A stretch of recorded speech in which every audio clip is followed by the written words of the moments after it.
As a delaying action, all three alternatives included birth control, sterilization, forced if necessary, and the introduction of deadly microbes to control or slow the growth of the Earth's population. AIDS is only one result of these plans. There are others. It was decided, since the population must be reduced and controlled, that it would be in the best interest of the human race to rid ourselves of the undesirable elements of our society.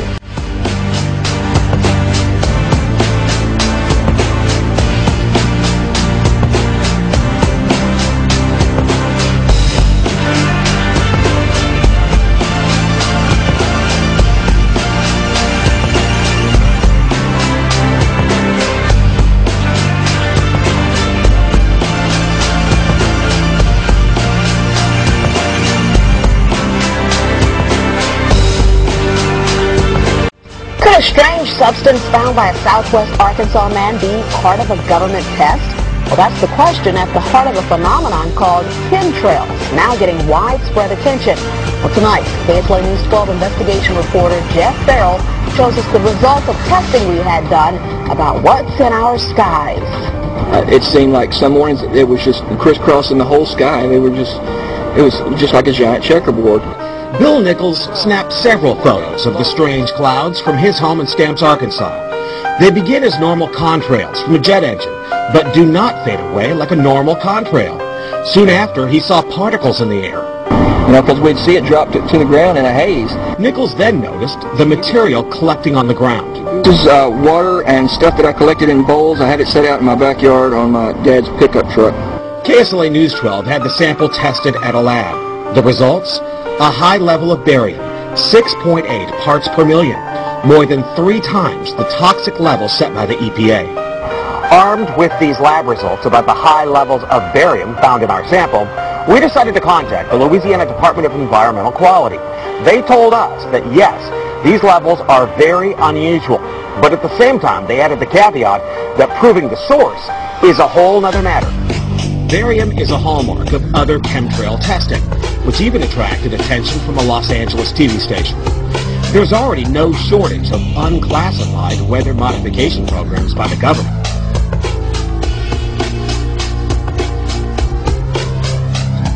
But those who fear chemtrails could be secret biological or chemical testing on the public point to the 1977 Senate hearings in particular, which confirmed 239 populated areas had been contaminated with biological agents between 1949 and 1969. Later, the 1994 Rockefeller Report concluded hundreds of thousands of military personnel were also subjected to secret biological experiments over the last 60 years.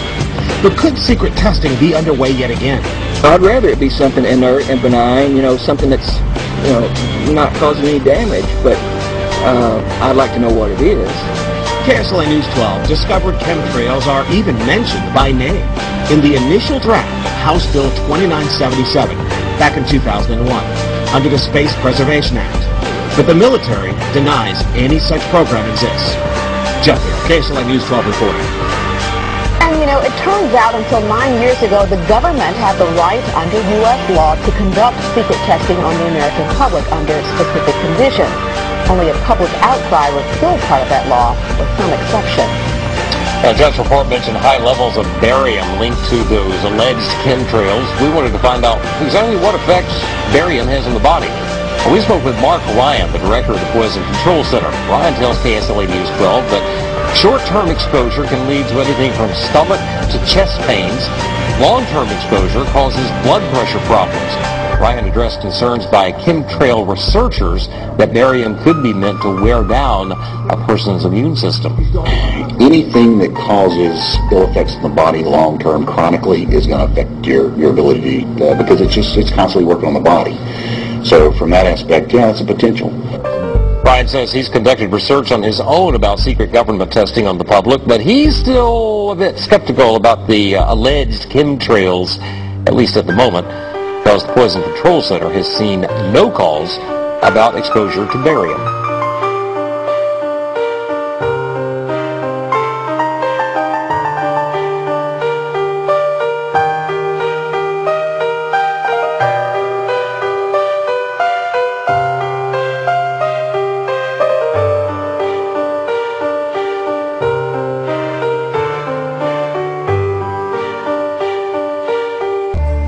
How terrified would thou be if a mad dog were to suddenly spring upon thee, pull thee to the ground, and to begin to tear thee with his teeth?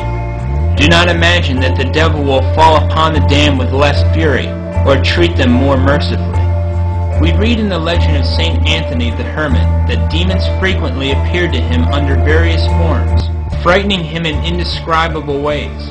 Sometimes they took the shape of wild beasts, lions, bears, dragons, or savage dogs. At other times they appeared in human form, that of fierce-looking men, beautiful women, or monsters of hideous aspect. Sometimes they beat him and maltreated him so cruelly that they left him half dead.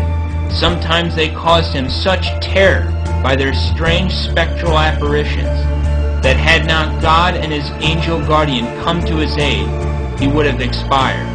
Now if they did this all to a man of saintly life, of whom they had no rightful power, what will they not do in hell to the ungodly sinners who are completely at their mercy? No one can imagine what new terrors and torments these spirits of hell will devise to harass the damned, and to pour out on them their devilish malice. Some console themselves with the thought, at any rate we will have our fellow men with us in hell, and no lack of them either.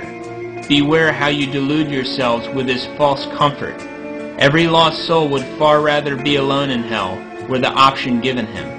And since on earth it is very terrible to be forced to live with an enemy, who does one all manner of harm, so it is no small affliction to be continually with thousands of people, all of whom they hate and detest from the bottom of their heart. Even thy father and mother, thy wife and children, thy brothers and sisters, thy friends and relatives, would then be thy declared enemies, and instead of showing thee any gratitude, would only seek to injure thee. Then it will be depart, depart, depart, depart.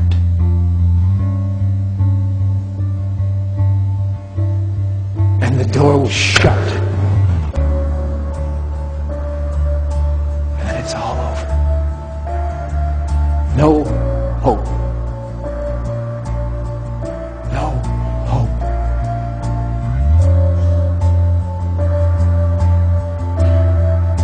Eternity. Eternity will multiply your sufferings.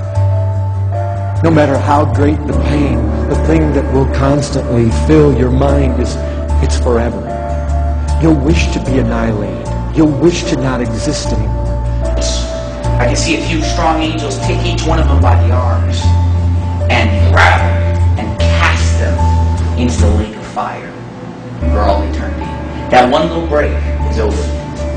That one little reprieve that they had from the flames and torment of hell, it's over.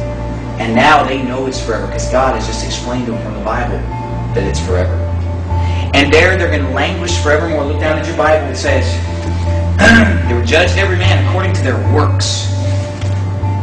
Every wicked work, every ungodly thing that was said out of their mouth. In eternity, there is no hope. The souls in heaven do not need hope because they have God himself. The souls in hell shall have no hope. There shall not be hope